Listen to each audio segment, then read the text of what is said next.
امی کی گود میں بیٹھی ہوئی تھی، امی میرا چہرہ دیکھ رہی تھی اور آپ کا چہرہ دیکھ رہی تھی۔ دیکھتے ہی اماں نے مجھ سے کہا تھا، اے زینب یہ تیرے بھائی حسین ہیں، جب حسین امتحان گاہ میں ہو تو زینب ان کا ساتھ نہ تو چھوڑنا،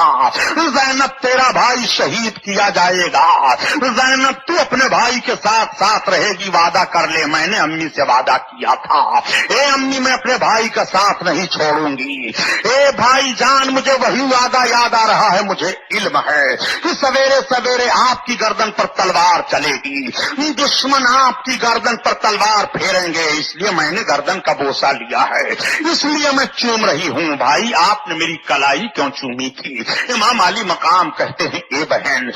ماں نے یہ بھی تو کہا تھا اسی وعدہ میں کہ تو حسین کا ساتھ دینا، اور مجھ سے بھی وعدہ لیا تھا، یہ حسین یہ تیری بہن ہے، یہ ہر موڑ پر تیرا ساتھ دے گی، اے حسین یہ زینب ہے، یہ تیرے صبر و استقلال میں بھی تیرے ساتھ رہے گی، یہ زینب ہے، یہ اپنے شہزادوں کی بھی قربانی تیرے قدموں پر پیش کر دے گی، اے حسین یہ میری زینب ہے، یہ اپنے بچوں کا خون بھی تیرے نانا جان کی ناموس کے لیے بہا دے گی، اے حسین یہ میری زینب ہے، میری زینب کا خیال رکھنا، میرے زینب کے مشوروں پر عمل کرنا۔ بہن میں یہ دیکھ رہا ہوں کہ سویرے جب میں نہ ہوں گا تو دشمن تمہارے ہاتھ میں زنجیریں ڈال دیں گے،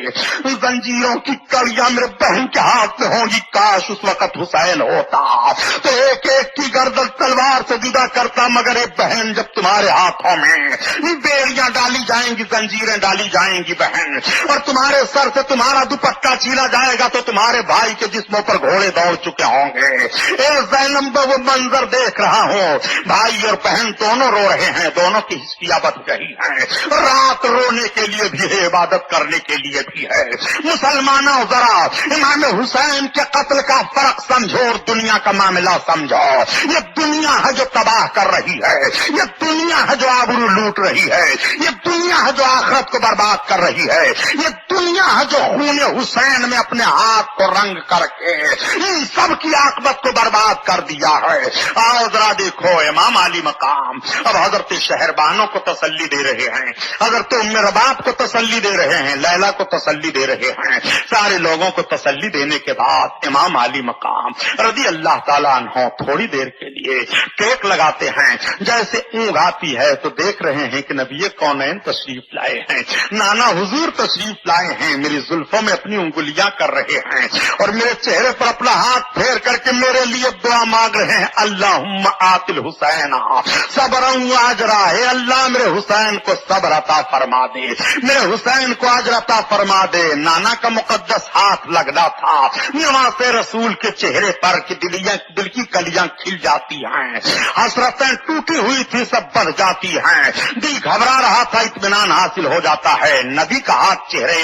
رسول نواز رسول کے چہرے سے لگ گیا ہے، نبی کونین نے امام حسین کے سینے مقدس پر اپنے دست انور کو پھیر دیا ہے۔ خاتون جنت آ رہی ہیں، بیٹے کو تسلی دے رہی ہیں، علی کائنات آ رہے ہیں، بیٹے کو تسلی دے رہے ہیں۔ حیدر کرار فرماتے ہیں، اے حسین تم صبر و شکر سے کام لینا، ان اللہ مع الصابرین، اللہ صبر کرنے والوں کے ساتھ ہے۔ حسین نظام کائنات درہم برہم ہو جاتا، ورنہ میں وہ علی ہوں کہ نکلنے کے بعد اے حسین میں بتا دیتا کہ حیدر کرار کسے کہتے ہیں۔ بیٹا حسین میدان احد و بدر میں میری ہی تلوار چل رہی تھی تو غیب سے آواز آتی تھی، لا فتح الا علی لا سیف الا ذوالفقار، علی جیسا کوئی جوان نہیں ہے اور ذوالفقار جیسی کوئی تلوار نہیں ہے۔ بیٹا مجھے کو کہا جاتا تھا کہ شاہ ازدہ شیر ازدہ، شاہ مردہ شیر ازدہ، قوت پروردگار، لا فتح الا علی لا سیف الا ذوالفقار۔ اے بیٹا نکلنے کی اجازت نہیں ہے، نظام کائنات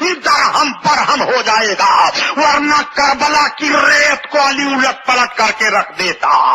بیٹا مگر رب کو منظور نہیں ہے، رب کو منظور یہی ہے کہ کربلا کی ریت ہو، نواز رسول کا گلا ہو، دشمنوں کی تلواریں ہوں، ان کے گھوڑے ہوں، حسین کے جسم پر دوڑ رہے ہوں، گردنیں کٹ رہی ہو، خون بہ رہا ہو، اور اس کو عرفان کی روشنی دنیا میں پھیل رہی ہو دنیا دیکھ رہی ہو، یہ رسول اللہ کے نواسے ہیں جو ذبح عظیم کی تکمیل فرما رہے ہیں۔ حضرت ابراہیم سے مطالبہ ہوا تھا بیٹے کو قربان کرو، مگر فدیہ دے کر کے بیٹے کی جان بچی تھی۔ اس ذبح کی تکمیل کربلا کے میدان میں ہو رہی ہے، حسین کا خون بہ رہا ہے۔ اور ایک بات اور میں عرض کرتا چلوں ایک پیارے مسلمانوں،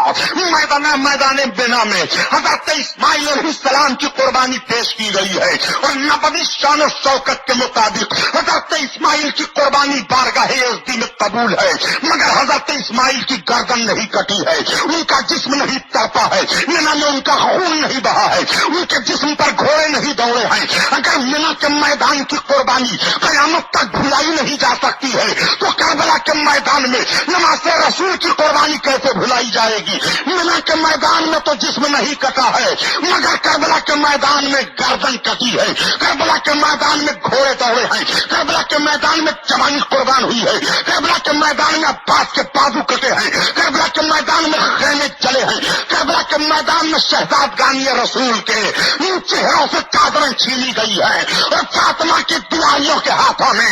زنجیریں ڈالی گئی ہیں۔ اگر مینا کی قربانی نہیں مسلمان بھلا سکتا ہے تو کربلا کے میدان کی قربانی قیامت تک نہیں بھلا جا سکتا۔ نعرہ تکبیر، نعرہ رسالت، جشن شہیدان کربلا، علامہ سبحانی صاحب قبلہ۔ اور نقشہ دیکھو کربلا کے میدان کا، امام علی مقام رضی اللہ تعالیٰ عنہ صبر و شکر کی تعلیم دینے کے بعد امام علی مقام بیدار ہوئے، نانا جان کو خواب میں زیارت کر لی، ماں کو دیکھ لیا، باپ کو دیکھا، بہت خوشی ہے، تیمم فرماتے ہیں، نماز تہجد ادا کرتے ہیں۔ تھوڑی دیر کے بعد صبح کا سفیدہ پھیلا، حضرت علی اکبر کو اجازت ہوئی، اذان فجر کی دیتے ہیں۔